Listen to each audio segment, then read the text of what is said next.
This woman turned off the lights to go home, but in the dark, she seemed to see a shadowy figure. When she switched the lights back on, nothing was there. She turned them off again, and the figure appeared once more.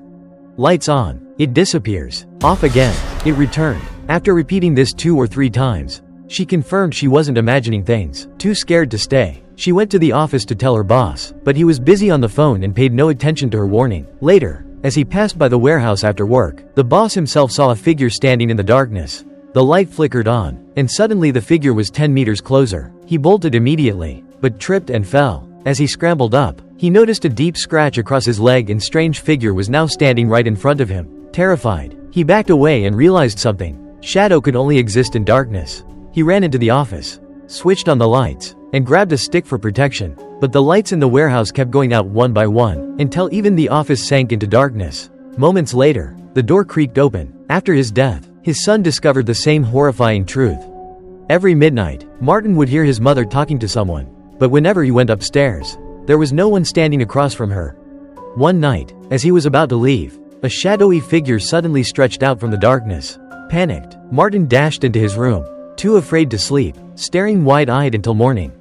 This went on for several nights, until he finally sought help from Child Protection Services. The center contacted Rebecca, his half-sister who had left home years ago. Rebecca knew what was going on with their mother. When Martin asked to live with her, she refused and, along with her boyfriend, took him back to their mother's house. On the way, Martin explained that their mother had been speaking to a new friend lately. That friend's name was Diana. Rebecca froze, because she remembered that name. Years ago, one night while drawing alone in her art room, she had been working on a family portrait, but when she turned around, the painting had disappeared.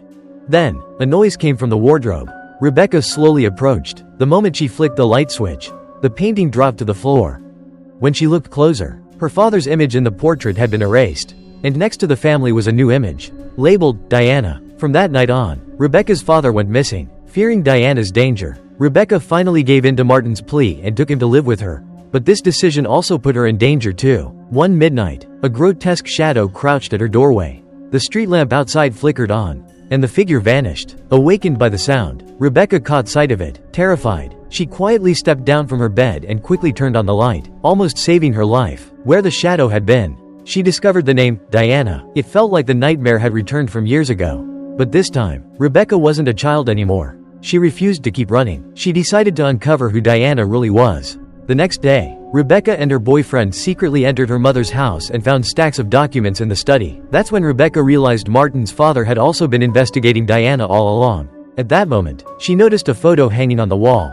In the picture are 2 girls. One was Sophie, her mother, and the other hiding underneath was Diana. It turned out that Diana suffered from a rare skin disease that made her extremely sensitive to light. She could not survive under sunlight. Her flesh would rot away. The hospital once attempted light therapy experiments on her, but something went terribly wrong. Diana's body disintegrated in the light. However, she didn't vanish completely. At that time, Sophie was being treated for depression, and Diana seized the chance to attach herself to her consciousness. Since then, Diana, now a twisted entity, could never exist in the light, and could only communicate with Sophie in the dark. But Diana, unwilling to be abandoned, killed Sophie's 2 husbands. Lonely and vulnerable, Sophie drew close to Diana once again. Yet Diana still wasn't satisfied. She wanted Sophie's attention all to herself. That's when she began targeting Rebecca and Martin.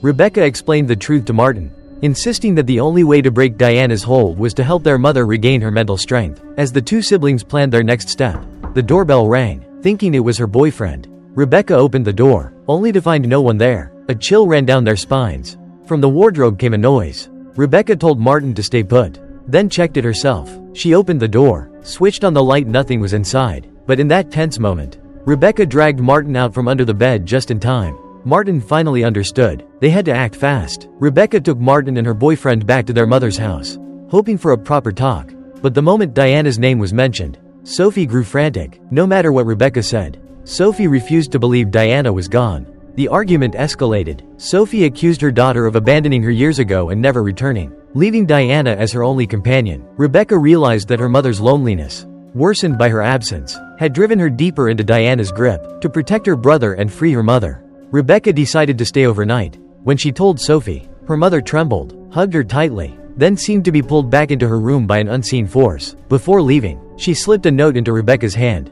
"Save me."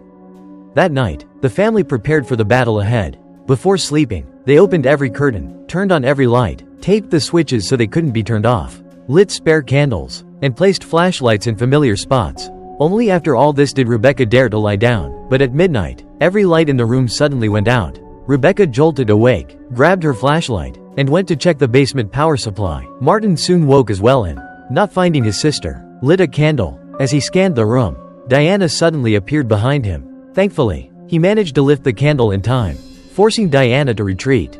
At this moment, Martin found Rebecca in the basement, not knowing that it was actually a trap Diana had set.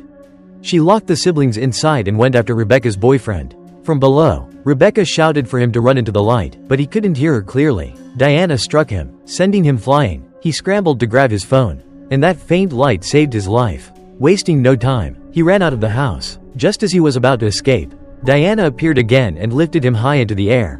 In that desperate moment, he used his car keys to flash the headlights, and Diana instantly disappeared. Hearing the commotion, Rebecca and Martin knew they had to save themselves. Their flashlights wouldn't last long, so they needed new sources of light. Rebecca burned scraps of paper in the basement while Martin found a UV fluorescent lamp. Rebecca told Martin to keep the fire going while she searched for more supplies with the lamp in hand. Under its glow, she began to see things invisible before: strange handprints, walls covered in scribbled words. It was obvious this basement was Diana's lair. She kept searching and stumbled upon mannequins with their faces clawed off, all marked with Diana's name. Just then, Diana grabbed her arm. Rebecca raised the UV lamp, but it didn't affect Diana. In that terrifying moment, another beam of light struck Diana's hand, burning her flesh. It was Martin with the flashlight. Soon after, the sound of sirens echoed outside. Her boyfriend hadn't abandoned them. He had called the police. Officers forced the basement door open. One officer caught sight of Diana and fired multiple shots, but they had no effect. Diana dragged him into the shadows, killing him instantly. The female officer rushed in to help, but also died. Rebecca told her boyfriend to take Martin away while she stayed to find their mother. But how could she defeat Diana alone? Diana hurled her from the second floor, then slammed her against the wall. As Diana prepared to finish her, Sophie appeared gun in hand. She fired, but the bullets couldn't harm Diana. With no other choice, Sophie turned the gun on herself. Diana panicked and tried to stop her, but it was too late. The shot rang out. Sophie sacrificed her life, and Diana vanished with her. Rebecca collapsed in grief, realizing how long she had abandoned her mother, leaving her alone. But in the end, it was her mother who chose to give everything to protect her children. The movie ends here. Watching this, I couldn't help but feel a deep sorrow. Sometimes, we really neglect our families. Perhaps only when we lose them do we finally understand how precious they are.